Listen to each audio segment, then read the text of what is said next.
ለመጀመሪያ ጊዜ አላህ Subhanahu Wa Ta'ala አልታዘዝም ያለው ማን ነው? ኢብሊስ። ወደ መድየን የተላከው ነብይ ማን ነው? ሹአይብ። ለክሽ ማሻአላህ። ያለ አባት ልጅ የወለደችዋ ሴት ማነች? ያለ አባት ልጅ የወለደችዋ መርየም። ከሳምንት ቀናቶች ውስጥ ቂያማ ቀን በየትኛው ቀን ላይ ነው? በጁሙአ ቀን። አስጨረሰኝ። ነብያችን ሰለላሁ ዐለይሂ ወሰለም መዲና ውስጥ በቀዳሚነት የገነቡት መስጂድ ምንድነው? መስጂድ ቁባ አለከ። ከአንድ ሺህ ሌሊት የምትበልጠዋ ሌሊት ምን ትባላለች?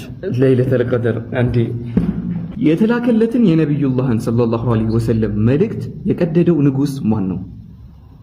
የሮማው ንጉስ አይደለም። የፋርስ ንጉስ ኪስራ ነው። የጀነት ሴቶች አለቃ ማነች? ቆይ ኸዲጃ ፋጢማ ረዲየላሁ ዐንሃ ነች። በቁርአን ውስጥ ረጅሟ ከሊማ ወይም ቃል ምንድነች? ረጅሟ ቃል በለው ያይቆ ፈአስቀይናኩም ሱረቱል ሂጅር ላይ። እሺ ወላሂ እንገናኛለን።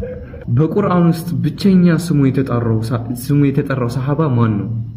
ዘይድ ብን አልሐሪስ ሱረቱል አሕዛብ ላይ። ሩህ ተብሎ የተጠራው መልአክ ማን ነው? ጅብሪል አለይሂ ሰላም። ማሻአላህ። ለመጀመሪያ ጊዜ መካ ውስጥ ቁርአንን በይፋ ያነበበው ሰሃባ ማን ነው? አቡበከር ሲዲቅ። አብደላህ ኢብን መስዑድ ነው። የመጀመሪያው ረሱል ማን ነው? ረሱል ነው ነብይ? ረሱል